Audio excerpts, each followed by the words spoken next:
Right, hello again. Right, as you can see, I have finished my little safety project. I've got my Mrs. Vicky to drill me a few holes because I wasn't really up to it today, so all I've had to do is a little bit of soldering. And basically, as you can see, from that connector there leads to this actuator here, and I'm going to do the capacitor charging up again, but the safe way.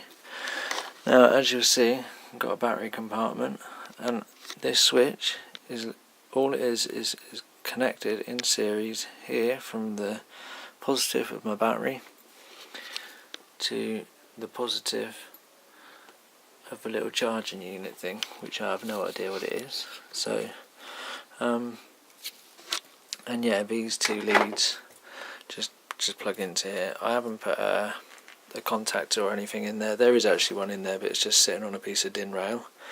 But there's no point me using that because at the end of the day it's only 20 or maybe 30 amp. I can't remember, but I need it to be at least 50 amp.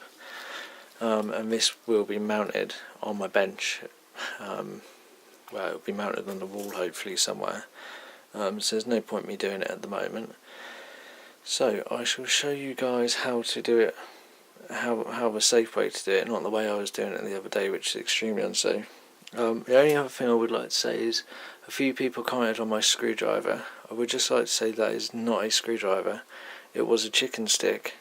It's just when it's up against a capacitor that size and a transformer tank that size, everything looks a lot smaller.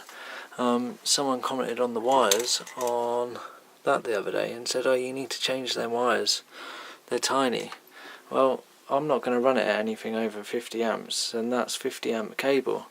But on those big huge diodes that people normally assume are quite small, that's actually 5mm cable. So just to put things into perspective, you know, things look a lot smaller when I'm actually doing them. But in actual fact, it was a chicken stick I was using. But to keep everybody happy, I'm going to be using this one after the video. And oh yeah, it's long. I can get about 4 foot away to charge it. So it's not the best chicken stick, but I'm going to use it just so that I don't get complained at for using a screwdriver again. That can't be, definitely can't be right. So what I'm going to do is I'm going to zoom in on this. I'm going to stand away from it. I'm going the wrong way, being a dumbass. Right. So there is the capacitor. As you'll see, if I can get it in shot, here is the actuator. And I squeeze it.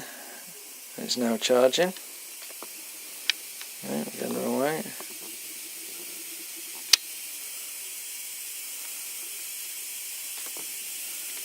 You can probably hear that charging away.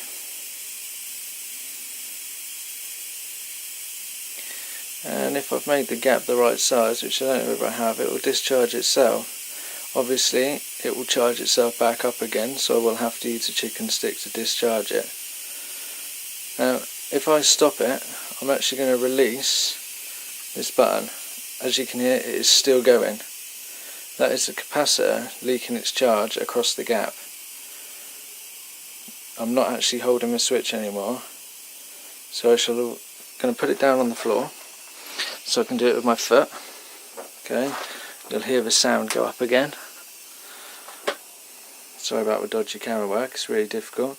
So you'll probably hear the sound of it get a lot louder again, and then I'm going to put the chicken stick in the way, and hopefully we should get a pretty good bang out of it. Can't actually see where that is. Whoa, it made me jump. So that is it now discharged, but only to the extent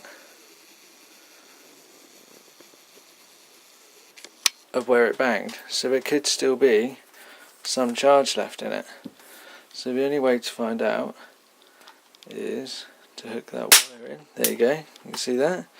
So even though it discharged, the charging circuit had enough time to put a bit more juice back in there and charge up. Now I wouldn't trust that myself, and if I'm being truthful, as soon as this video stops I'll get my short chicken stick out, because this one's so long it's ridiculously hard to use, and it's not really safe, to be honest.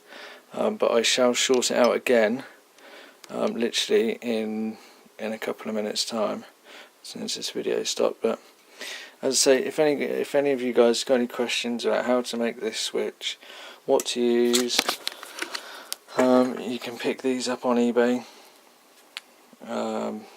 They're out of a washing machine, and same, just air actuated. You'll probably better hear it if I blow in it.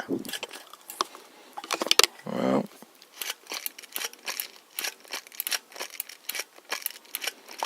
you hear that? Every time I blow, that makes it that makes the little switch on the side here. It's just a little micro switch, the same as the 2-stage one in this box.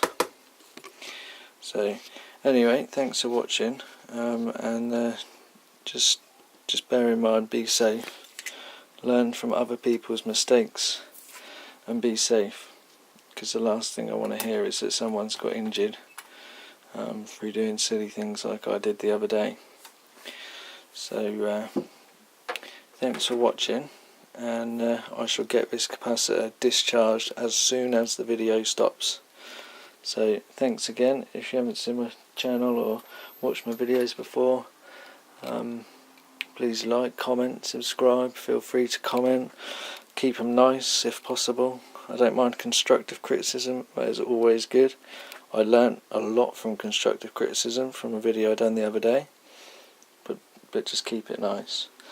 Okay, man, thanks for watching, and I shall hopefully speak to you guys again soon.